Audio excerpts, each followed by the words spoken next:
पाठ 12 शब्द भंडार। पर्यायवाची शब्द जिज्ञासा यह साफ पानी नहीं है, हमें शुद्ध जल ही पीना चाहिए। नाना जी ने जब बातचीत में ये शब्द सुने तो जिज्ञासा और प्रेरित को समझाया कि जिज्ञासा और प्रेरित, हमने बोला साफ पानी, शुद्ध जल। शुद्ध और साफ दोनों शब्दों के अर्थ समान हैं।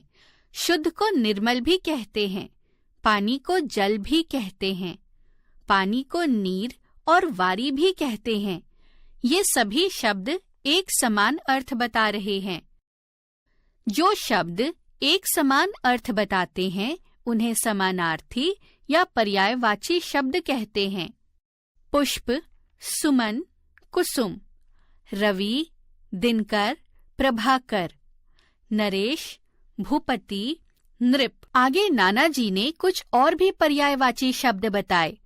शब्द पर्यायवाची शब्द अंधेरा, अंधकार, तम, तिमिर, आकाश, गगन, अंबर, नभ, कपड़ा, वस्त्र, पट, चीर, किनारा, छोर, सिरा, कोर, किसान, कृषक, हलधर, खेतीहर, खजाना, निधि, कोष, भंडार, खुशी, आमोद, प्रमोद, उल्लास, गर्मी, ग्रीष्म, ताप, उष्मा, घास, तृण, दूर्वा, दूब, घोड़ा, घोटक, तुरंग, है, चांद, निशापति, शशांक, हिमांशु, जोश,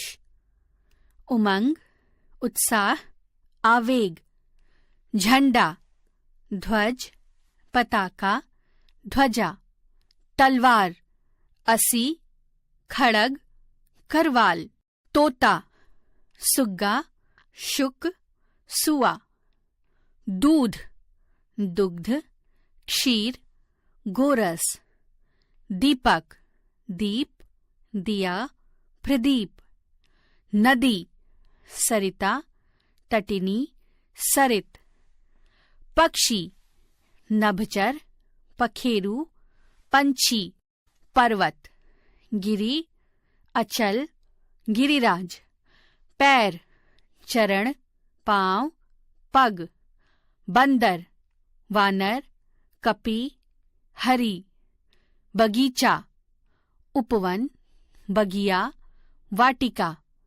बादल, मेघ, जलधर, जलद, बिजली, विद्युत, सौदामिनी, चपला, भौरा, अली, भंवरा, भ्रमर, मंदिर, देवगृह, देवालय, देवस्थान, मनुष्य, मानव, आदमी, नर, युद्ध, समर, संग्राम, रण, रात, निशा, यामिनी, रजनी, वर्षा, बरसात, बरखा, मेह, विकास, उन्नति, प्रगति, उत्कर्ष, शरीर, तन, काया, देह, शहद, मधुरस, मधु, मकरंद, शेर, सिंह, वनराज, केसरी, सूर्य, दिनकर, प्रभाकर, दिवाकर, सोना, कनक, कंचन, स्वर्ण, हवा, वायु, अनिल, पवन। विलोम शब्द यह फूल कोमल है और कांटा कठोर है। नाना जी, फूल ऊपर है और कांटा नीचे है। नाना जी ने जब जिज्ञासा को भी इसी प्रकार के शब्द बोलते देखा तो दोनों को समझाते हुए कहा कि मैंने बोला फूल और कांटा, कोमल और कठोर। जिज्ञासा ने बोला ऊपर और नीचे। ये सभी शब्द एक दूसरे का विपरीत अर्थ बता रहे हैं। इसलिए जो शब्द एक दूसरे का विपरीत अर्थ बताते हैं उन्हें विपरीतार्थक या विलोम शब्द कहते हैं, जैसे आगे, पीछे, खट्टा, मीठा, दाएं, बाएं, उत्तर, दक्षिण, उदय, अस्त, गुण, दोष। नानाजी ने और भी विपरीत शब्द बताए। शब्द विलोम: अंधकार, प्रकाश, अचेत, सचेत, अमृत, विष, आदर, निरादर, अनादर, आदान, प्रदान, आय, व्यय, आशा, निराशा, आशीर्वाद, अभिशाप, इच्छा, अनिच्छा, ईमानदार, बेईमान, उचित, अनुचित, उत्तीर्ण, अनुत्तीर्ण, एक, अनेक, क्रय, विक्रय, क्रोध, क्षमा, गुप्त, प्रकट, जंगली, पालतू, जड़, चेतन, जय, पराजय, ज्ञान, अज्ञान,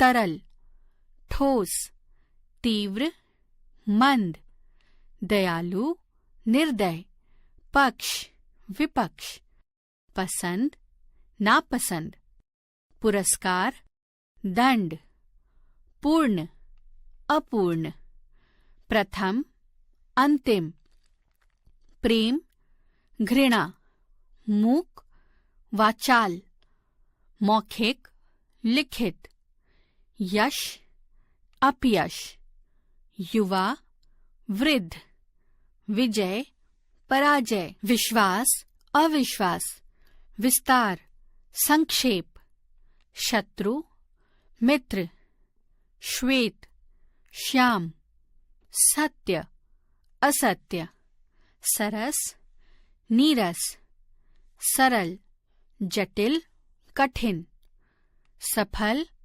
असफल, समान, असमान, सावधानी, असावधानी, साकार, निराकार, साक्षर, निरक्षर, सुगंध, दुर्गंध, सुख, दुख, स्पष्ट, अस्पष्ट, स्वामी, सेवक, शांति, अशांति।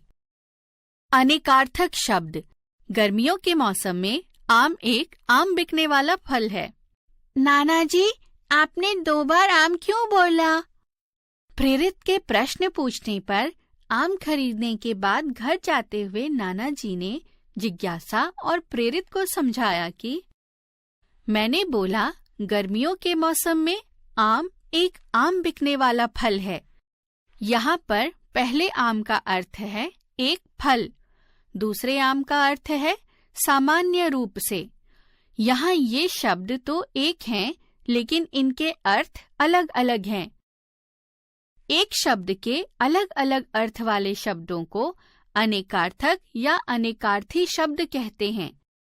जैसे अंक, गोद, संख्या, नाटक का एक अंश, योग, मेल, कुल, जोड़, गुरु, शिक्षक, बड़ा, व्यंजन, पकवान, वर्णमाला के व्यंजन, बल, ताकत, सेना, चक्कर, गुण, विशेषता, रस्सी, स्वभाव। आगे नाना जी ने समझाया कि इन शब्दों के भी अनेक अर्थ होते हैं। अर्थ, धन, ऐश्वर्य, प्रयोजन, अवस्था, उम्र, दशा, स्थिति, कन्या, पुत्री, लड़की, एक राशि, स्वर, आवाज, वर्णमाला के स्वर, धन, बादल, भारी हथौड़ा, घना, घोड़ा, एक पशु, बंदूक का खटका, शतरंज का एक मोहरा, अंत, समाप्त, सिरा, रहस्य, जवान, सेना का सिपाही, उम्र में युवा, जड़, पेड़ की जड़, मूर्ख, मूल कारण, निर्जीव, तीर, नदी का किनारा, बाण, समीप। बाल, केश, बालक, गेहूं धान आदि की बाल। वार, दिन, आक्रमण, प्रहार। कर, हाथ, टैक्स, करना, एक क्रिया। उत्तर, प्रश्न का जवाब, एक दिशा। लक्ष्य, उद्देश्य, निशाना। अंग, शरीर का हिस्सा, शाखा, भेद। हरि, बंदर। विष्णु, घोड़ा, हाथी, किरण, हंस। गति, चाल, हालत, रफ्तार। अनेक शब्दों के लिए एक शब्द। नाना जी, मेरी सखी नीना बहुत मीठा बोलती है और बहुत कम भी बोलती है। जिज्ञासा की बात सुनकर नाना जी ने जिज्ञासा और प्रेरित को समझाया कि जिज्ञासा, तुमने बताया कि तुम्हारी सखी नीना बहुत मीठा बोलती है। इसका अर्थ है कि वह मृदुभाषी है। वह बहुत कम भी बोलती है, अर्थात वह मितभाषी है। ये शब्द जो मैंने बताए हैं वे अनेक शब्दों के लिए एक शब्द हैं। जो शब्द अनेक शब्दों के स्थान पर प्रयोग किए जाते हैं उन्हें अनेक शब्दों के लिए एक शब्द कहते हैं। इनके प्रयोग से भाषा सहज, सरल और आकर्षक बनती है। जैसे जो अधिक बोलता हो वाचाल, जो सत्य बोलता हो सत्यवादी, जिसके समान कोई दूसरा ना हो। अनुपम, जिसमें रस हो। सरस, जिसमें रस ना हो। नीरस, जो सब कुछ जानता हो। सर्वज्ञ। नाना जी ने और भी अनेक शब्दों के लिए एक शब्द बताए। वाक्यांश, एक शब्द जिसमें दूसरों के लिए दया हो। दयालु, जो दिखाई ना दे। अदृश्य, जिसका कोई शत्रु ना हो। अजात शत्रु, जो बूढ़ा ना हो। अजर, जो कभी ना मरे। अमर, जिसमें धैर्य ना हो। अधीर, जिसके आने की तिथि ना हो। अतिथि, जिस पर विश्वास न किया जा सके। अविश्वसनीय, दूर की सोचने वाला।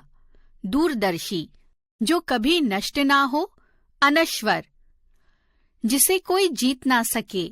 अजेय, सबकी भलाई चाहने वाला।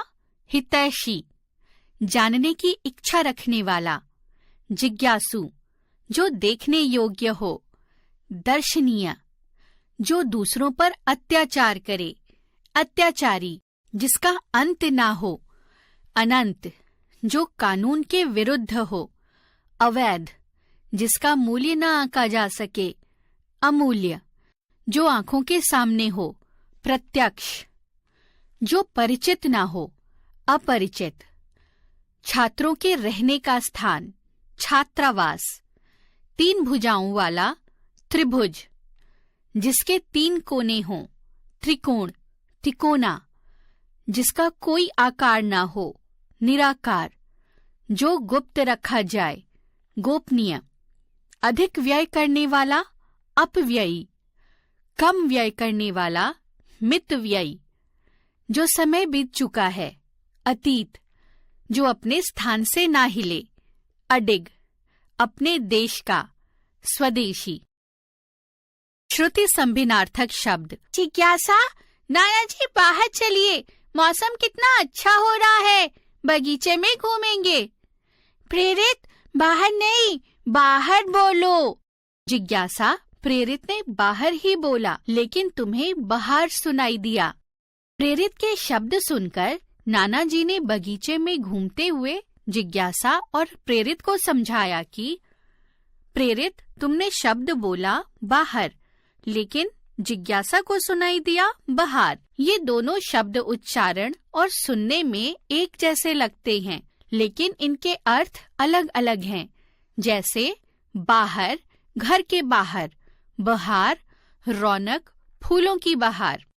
जो शब्द सुनने और उच्चारण में लगभग एक जैसे हों, लेकिन उनके अर्थ अलग अलग हों, उन्हें श्रुति संभिनार्थक शब्द कहते हैं। जैसे बुरा, खराब, बुरा, पिसी हुई चीनी, शक्कर। अन्न, अनाज, अन्य, दूसरा। नाना जी ने और भी श्रुति संभिनार्थक शब्द बताए। क्रम, शब्द, अर्थ। पहला, अंबर, आसमान, वस्त्र, अंबार, ढेर। दूसरा, अवधि, समय, अवधि, एक भाषा का रूप। तीसरा, आदि, प्रारंभ, आदि, आदत, अभ्यस्त। चौथा, उपकार, एहसान, भलाई, अपकार, बुराई। पांचवा, क्रम, लगातार, कर्म, कार्य। छठा, काठ, लकड़ी, काट, काटना, क्रिया। सातवां, खोलना, मुक्त करना, खोलना, उबलना। आठवां, गाड़ी, यातायात का साधन, गाढ़ी, गहरी।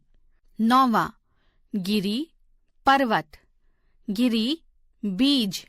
10वां, चर्म, त्वचा, चरम, अत्यधिक।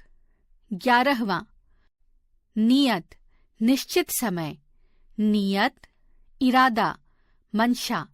12वां, नीर, जल, नीड़, घोंसला। 13वां, बहु, अत्यधिक, बहु, पुत्रवधू। 14वां, बाग, बगीचा, बाघ, शेर जैसा एक जानवर। 15वां, बार, दोबारा, पुनः, वार, दिन।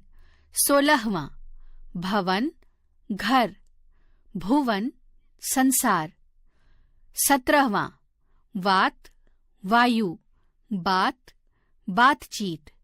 18वां, सर, तालाब, शर, तीर।